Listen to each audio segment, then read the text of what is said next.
Hello, my sweet friends. This is the Magic Treehouse Fact Tracker that is the accompaniment to Eve of the Emperor Penguin by Mary Pope Osborne. And the fact tracker on penguins in Antarctica was written by Mary Pope Osborne and Natalie Pope Boyce. Today we will be going through Chapter 1. A note from Mary Pope Osborne about the fact trackers. When I write the Magic Treehouse adventures, I love including facts about the times and places Jack and Annie visit. But when readers finish these adventures, I want them to learn even more. So that's why we write a series of nonfiction books that are companions to the fiction titles in the Magic Treehouse series. We call these books fact trackers because we love to track the facts. Whether we're researching dinosaurs, pyramids, pilgrims, sea monsters, or cobras, we're always amazed at how wondrous and surprising the real world is. We want you to experience the same wonder we do. So get out your pencils and notebooks and hit the trail with us. You can be a Magic Treehouse fact tracker too. Signed, Mary Pope Osborne. Dear readers, when we go to the zoo, we head right for the penguins. We could watch them for hours. Before, we really didn't know too much about them. We had no idea that penguins lived all the way from the equator to Antarctica. For our book, we decided to focus on penguins that live in Antarctica. They endure weather colder than you can imagine. Their struggle to survive is amazing. We couldn't wait to begin fact tracking. Someday, we might actually go to Antarctica, but to research this book, we headed to the library. We found great books and videos. Then we got out our notebooks and started taking notes.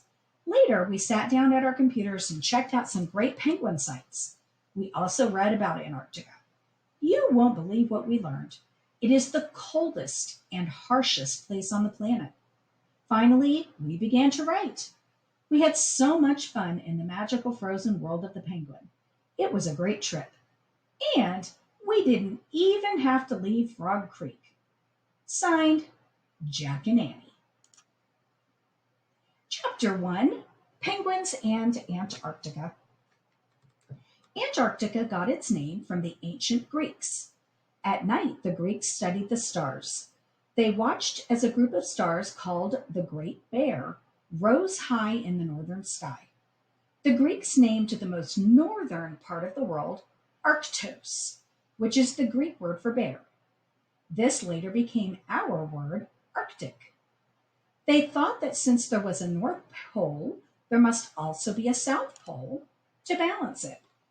They named the southern tip of the Earth Antarctos, which means opposite of the bear. Antarctos became Antarctica. But it was not until thousands of years later that anyone set foot on Antarctica. The first visitors found an incredible frozen world more amazing than anyone could ever believe. The land of ice. Antarctica is about 1.5 times bigger than the United States. The South Pole lies almost at its center. Ice covers Antarctica's mountains and valleys. Ice covers almost all of the ground. In some places, it is over 3 miles deep. Antarctica is surrounded by the Southern Ocean.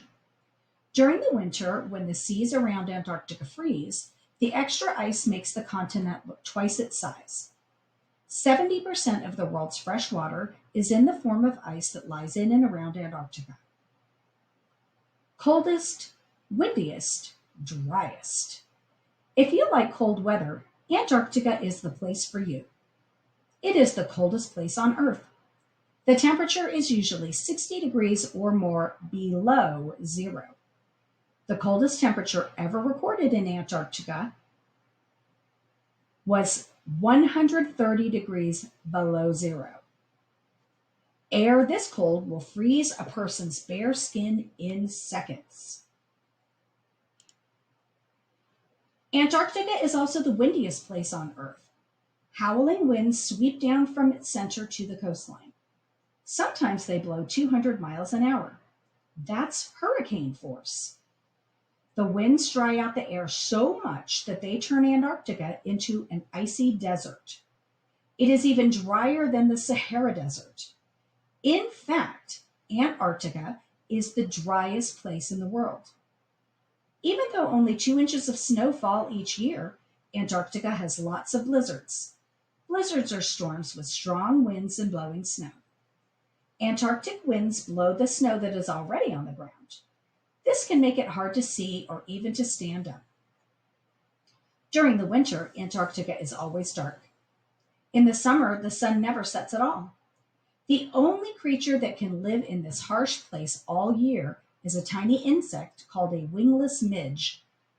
Researchers who work there live in warm buildings that protect them from the weather. There is an area called the Dry Valleys that has not had rain for over 1 million years. Snow never melts in Antarctica. History of Antarctica. Millions of years ago, Antarctica was very different. It was not a separate continent. It was part of a giant continent that scientists called Gondwana. Gondwana included parts of what are now Africa, Antarctica, Australia, New Zealand, South America, and India. This landmass covered an area stretching from the equator almost down to the South Pole. Gondwana was rich in plants and animals. Dinosaurs and other animals fed on each other and on the many plants growing there. The equator is an imaginary line that runs around the center of the Earth, halfway between the North and South Poles. About 200 million years ago, Gondwana began to split off into different continents and islands. Over millions of years, Antarctica slowly drifted farther south until it covered the South Pole. All the trees and animals that lived on Gondwana eventually disappeared from Antarctica. By 30 million years ago, it had frozen into a vast sheet of ice. Antarctica drifted very slowly, less than an inch a year. The Antarctic Circle is an imaginary circle around Antarctica and the Southern Ocean. Icebergs. Sometimes tons of ice break off from high cliffs at the edge of the sea in Antarctica. This is called calving. It is an amazing sight. As the ice hits the water, ice crystals shoot into the air. They are like towers of white powder. When the huge chunk of ice settles into the sea, it looks like a floating mountain of ice. These huge masses are called icebergs. One of the biggest icebergs today is over 183 miles long and 23 miles wide. That is the size of the state of New Jersey. And it's even bigger underwater. Icebergs sometimes seem to be blue from the reflection of the water. Jack writes in his notebook, Antarctica broke away from Gondwana. Once had dinosaurs and plants. Coldest, windiest, driest. Ice everywhere, covers South Pole. The busy seas.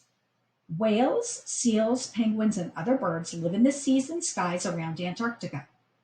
In the summer, millions of penguins gather to raise their chicks. When winter comes, they head back to the pack ice and the open sea. The continent of Antarctica is a lonely place. Unlike in the Arctic, human beings have never lived there. The nearest landmass is over 600 miles away in South America.